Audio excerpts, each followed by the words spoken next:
ಜೈ ರಾಮಕೃಷ್ಣ. ನಮಸ್ತೆ. ಯುಗಾವತಾರ ಶ್ರೀರಾಮಕೃಷ್ಣ ಗ್ರಂಥಾಧ್ಯಯನಕ್ಕೆ ತಮ್ಮೆಲ್ಲರಿಗೂ ಸ್ವಾಗತ. ಸಂಪ್ರದಾಯಸ್ಥ ಬ್ರಾಹ್ಮಣ ಮನೆತನ, ಗ್ರಾಮೀಣ ವಾತಾವರಣ, ಇಂಥ ಪರಿಸ್ಥಿತಿಯಲ್ಲಿ ಭಾರತದ ಬಡ ಹಳ್ಳಿಯ ಹೆಣ್ಣು ಮಗಳೊಬ್ಬಳು ಬೆಳೆಯಬಹುದಾದ ರೀತಿಯಲ್ಲಿ ಶಾರದೆಯೂ ಬೆಳೆದು ಬಂದಳು. ಶಾರದೆಯ ಬಾಲ್ಯ ಜೀವನದ ಉಲ್ಲೇಖಾರ್ಹ ಘಟನೆಗಳು ತೀರಾ ಕೆಲವು. ಅವುಗಳಲ್ಲಿ ಒಂದು ಸ್ವಾರಸ್ಯಕರ ಘಟನೆಯನ್ನು ನೆನೆಸಿಕೊಳ್ಳಬಹುದು. ಶಾರದೆ ಆಗಿನ್ನೂ 2-3 ವರ್ಷದ ಪುಟ್ಟ ಬಾಲೆ. ಒಂದು ಸಲ ತಾಯಿ ಶ್ಯಾಮಸುಂದರಿ ಮಗುವನ್ನು ಸಿಹೋರ್ ಗ್ರಾಮದ ಶಾಂತಿನಾಥ ದೇವಸ್ಥಾನದ ಜಾತ್ರೆಗೆ ಕರೆದುಕೊಂಡು ಹೋಗಿದ್ದಳು. ಸಿಹೋರು ಆಕೆಯ ತವರೂರು. ರಾಮಕೃಷ್ಣರ ಸೋದರಳಿಯ ಹೃದಯರಾಮನೂ ಆ ಊರಿನವನೇ. ರಾಮಕೃಷ್ಣರು ಹೃದಯನ ಮನೆಗೆ ಆಗಾಗ ಬಂದು ಹೋಗುವುದಿತ್ತು. ಈ ಸಲ ಶ್ಯಾಮಸುಂದರಿ ಮಗು ಶಾರದೆಯನ್ನು ಕರೆದುಕೊಂಡು ಬಂದಾಗ ಜಾತ್ರೆಗೆಂದು ರಾಮಕೃಷ್ಣರೂ ಸಿಹೋರಿಗೆ ಬಂದಿದ್ದರು. ಜಾತ್ರೆ ಒಳ್ಳೆ ಭರದಿಂದ ಸಾಗಿತ್ತು.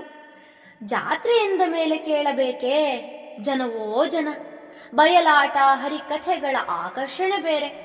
ಮಗು ಶಾರದೆ ತನ್ನ ಪುಟ್ಟ ಕಣ್ಣುಗಳನ್ನು ಅಗಲಿಸಿಕೊಂಡು ಜಾತ್ರೆಯ ಸೊಬಗನ್ನು ನೋಡುತ್ತಿದ್ದಳು. ಈ ಮಧ್ಯೆ ಹೃದಯನ ಮನೆಯಲ್ಲಿ ಕೀರ್ತನೆಯನ್ನು ಏರ್ಪಡಿಸಲಾಗಿತ್ತು. ಆ ಕಡೆ ಕೀರ್ತನೆ ನಡೆಯುತ್ತಿದ್ದರೆ ಈ ಕಡೆ ಹಳ್ಳಿಯ ಸ್ತ್ರೀಯರದೊಂದು ತಮಾಷೆ.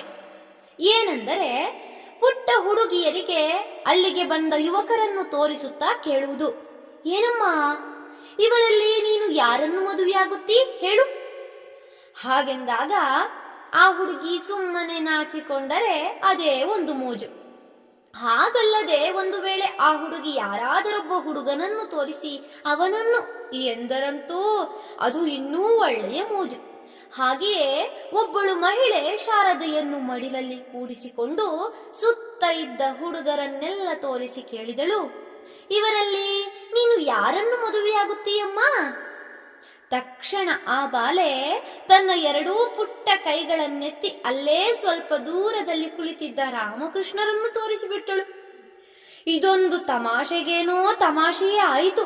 ಆದರೆ ಶಾರದೆಯಲ್ಲದೆ ಬೇರೆ ಯಾರ ವಿಷಯದಲ್ಲೂ ಈ ತಮಾಷೆ ಪರಿಣಯದಲ್ಲಿ ಪರಿಣಮಿಸಿರಲಿಕ್ಕಿಲ್ಲ.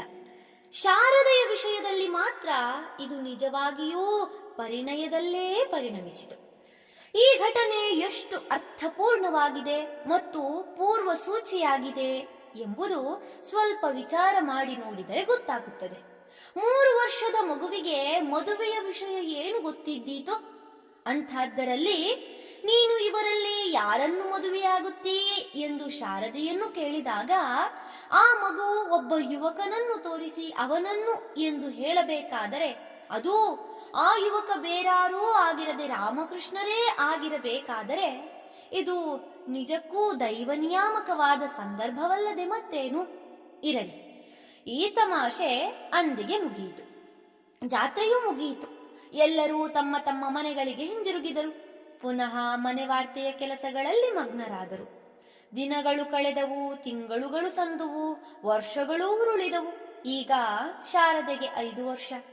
ಇತ್ತ ಕಾಮಾರಪುರದಲ್ಲಿ ತಮಗಾಗಿ ಒಂದು ಹೆಣ್ಣನ್ನು ಹುಡುಕುವಲ್ಲಿ ತಾಯಿ ಚಂದ್ರಮಣಿಯೂ ಅಣ್ಣ ರಾಮೇಶ್ವರನೂ ವಿಫಲರಾದಾಗ ಶ್ರೀರಾಮಕೃಷ್ಣರು ಭಾವಾವಸ್ಥೆಗೇರಿ ನನಗಾಗಿ ಗುರುತು ಮಾಡಿಟ್ಟ ಹೆಣ್ಣು ಅಲ್ಲಿದ್ದಾಳೆ ಎಂದು ತಾವಾಗಿಯೇ ಸೂಚಿಸಿದುದು ಈ ಶಾರದೆಯನ್ನೇ. ಅವರು ಹಾಗೆ ಭಾವಾವಿಷ್ಟರಾಗಿ ತಮಗೆ ಈ ಹುಡುಗಿಯ ಸ್ವಯಂವರದ ವ್ರತವನ್ನು ಈಡೇರಿಸಿಕೊಡುತ್ತಿರುವರೋ ಎಂಬಂತಿತ್ತು.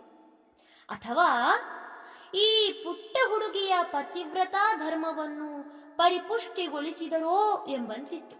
ಅಥವಾ ತಾವು ಸಾಮಾನ್ಯ ಮಾನವರಂತೆ ಈ ಧರೆಗೆ ಬಂದಿಲ್ಲ, ತಾವೆಲ್ಲ ಒಂದು ದಿವ್ಯೋದ್ದೇಶಕ್ಕಾಗಿ ಮಾತನಾಡಿಕೊಂಡೇ ಜನ್ಮವೆತ್ತಿದ್ದೇವೆ, ಆದ್ದರಿಂದ ತಮ್ಮ ಸಹಧರ್ಮಿಣಿಯಾಗಿ ಬಂದವಳು ಅಲ್ಲಿದ್ದಾಳೆ, ಹೋಗಿ ನೋಡಿ ಎಂದು ಸೂಚಿಸಿದಂತಿತ್ತು.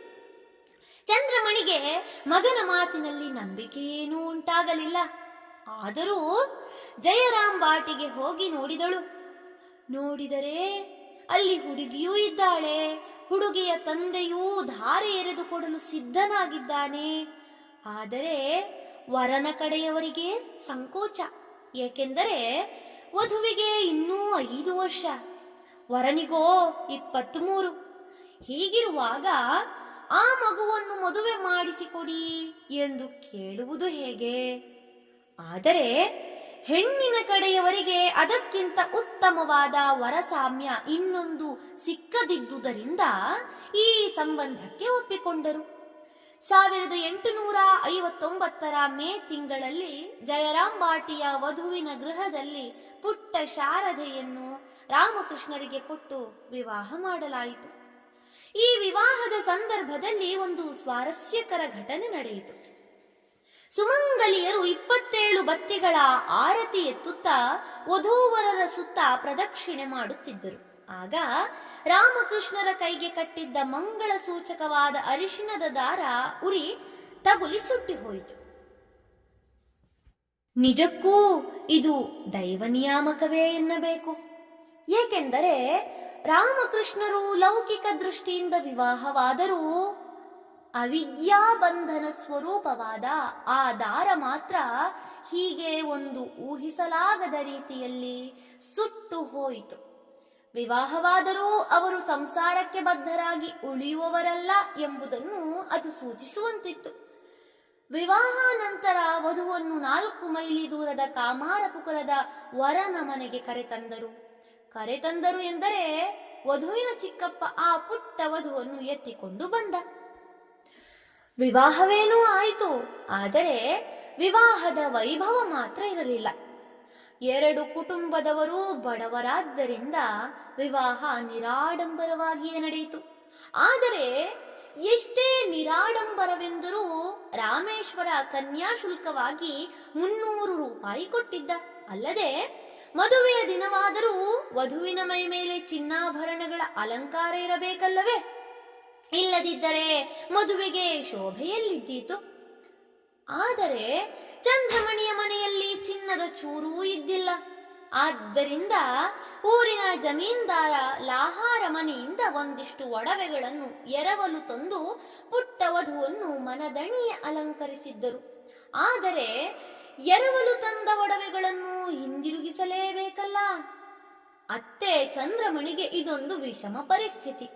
ತನ್ನ ಪ್ರೀತಿಯ ಪುಟ್ಟ ಸೊಸೆ ಮೈ ತುಂಬಾ ಥಳಥಳಿಸುವ ಆಭರಣಗಳನ್ನಿಟ್ಟುಕೊಂಡು ದೊಡ್ಡ ಸಂಭ್ರಮದಿಂದ ಪುಟ್ಟ ಹೆಜ್ಜೆ ಹಾಕಿಕೊಂಡು ಮನೆಯ ತುಂಬ ಓಡಾಡುತ್ತಿದ್ದರೆ ಇದ್ದಕ್ಕಿದ್ದಂತೆ ಅವುಗಳನ್ನೆಲ್ಲ ಕಳಚಿ ತೆಗೆಯುವುದಾದರೂ ಹೇಗೆ?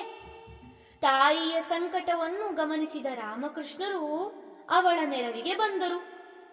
ತಮ್ಮ ಪುಟ್ಟ ಮಡದಿ ನಿದ್ರಿಸುತ್ತಿದ್ದಾಗ ಒಡವೆಗಳನ್ನೆಲ್ಲ ಮೆಲ್ಲಗೆ ಸದ್ದಾಗದಂತೆ ಕಳಚಿ ಲಾಹಾ ಮನೆಯವರಿಗೆ ತಲುಪಿಸಿ ಬಂದು ಬಿಟ್ಟರು. ಆಭರಣಗಳನ್ನೇನೋ ಹಿಂದಿರುಗಿಸಿದ್ದಾಯಿತು. ಆದರೆ ಮುಂದಿನ ಪರಿಣಾಮವನ್ನು ಎದುರಿಸಬೇಕಾದರೆ ಮಾತ್ರ ಹೃದಯ ಗಟ್ಟಿ ಮಾಡಿಕೊಳ್ಳಬೇಕಾಗಿತ್ತು. ರಾತ್ರಿ ಕಳೆಯಿತು, ಬೆಳಗಾಯಿತು. ಶಾರದೆ ಎದ್ದವಳೇ ಮೈಮುಟ್ಟಿ ನೋಡಿಕೊಂಡಳು. ನೋಡಿದರೆ ಒಡವೆಗಳಿಲ್ಲ. ಒಂದೇ ಸಮನೆ ಅಳಲು ಶುರು ಮಾಡಿದಳು. ಅಳುತ್ತಾ ಅತ್ತೆಯ ಬಳಿಗೆ ಓಡಿ ಬಂದು ಕೇಳಿದಳು, ನಂದು ಒಡವೆಗಳಿಲ್ಲ ಎಲ್ಲಿ? ಇದಕ್ಕೀಗ ಚಂದ್ರಮಣಿ ಏನು ತಾನೇ ಹೇಳಿಯಾಳು. ಪುಟ್ಟ ಶಾರದೆ ಮತ್ತೂ ಕೇಳುತ್ತಲೇ ಇದ್ದಳು. ತನ್ನ ಕೈ, ಕೊರಳು, ಕಾಲು ತೋರಿಸುತ್ತಾ, ಇಲ್ಲಿ ಒಡವೆ ಇತ್ತಲ್ಲ, ಎಲ್ಲ ಎಲ್ಲಿ ಹೋಯಿತು? ಚಂದ್ರಮಣಿಗೆ ಕಂಠ ಬಿಗಿದು ಬಂತು. ಪುಟ್ಟ ಸೊಸೆಯನ್ನು ಎತ್ತಿ ಅಪ್ಪಿಕೊಂಡು, ಮಗು ಅಳಬೇಡಮ್ಮ, ಮುಂದೆ ನಿನ್ನ ಗಂಡ ಅದಕ್ಕಿಂತಲೂ ಚೆನ್ನಾಗಿರುವ ಒಡವೆ ಮಾಡಿಸಿ ಹಾಕುತ್ತಾನೆ ಎಂದು ಸಮಾಧಾನ ಹೇಳಿದಳು. ಹೀಗೆ ಸಮಾಧಾನ ಹೇಳುವುದಲ್ಲದೆ ಅವಳು ಇನ್ನೇನು ಮಾಡಿಯಾಳು? ಅತ್ತೆಯ ಮಾತು ಕೇಳಿ ಶಾರದೆಯೇನೋ ಬಿಕ್ಕುತ್ತಾ ಸ್ವಲ್ಪ ಸಮಾಧಾನ ತಂದುಕೊಂಡಳು. ಆದರೆ ಅಲ್ಲೇ ಇದ್ದ ಶಾರದೆಯ ಚಿಕ್ಕಪ್ಪ ಮಾತ್ರ ಕಿಡಿಕಿಡಿಯಾಗಿ ಬಿಟ್ಟ. ಈಗ ಅವನಿಗೆ ಸಮಾಧಾನ ಹೇಳುವವರು ಯಾರು? ಕೋಪದ ಭರದಲ್ಲಿ ಅವನು ಇನ್ನೊಂದೆರಡು ದಿನ ಕೂಡ ಉಳಿದುಕೊಳ್ಳದೆ ಅದೇ ದಿನ ಹುಡುಗಿಯನ್ನು ಕರೆದುಕೊಂಡು ಜಯರಾಮ್ ಬಾಟಿಗೆ ನಡೆದು ಬಿಟ್ಟ. ಚಂದ್ರಮಣಿಗೆ ತುಂಬ ದುಃಖವಾಯಿತು. ಆದರೆ ರಾಮಕೃಷ್ಣರು ಮಾತ್ರ ಈ ಘಟನೆಯನ್ನು ತಮಾಷೆಯಾಗಿಯೇ ತೆಗೆದುಕೊಂಡರು.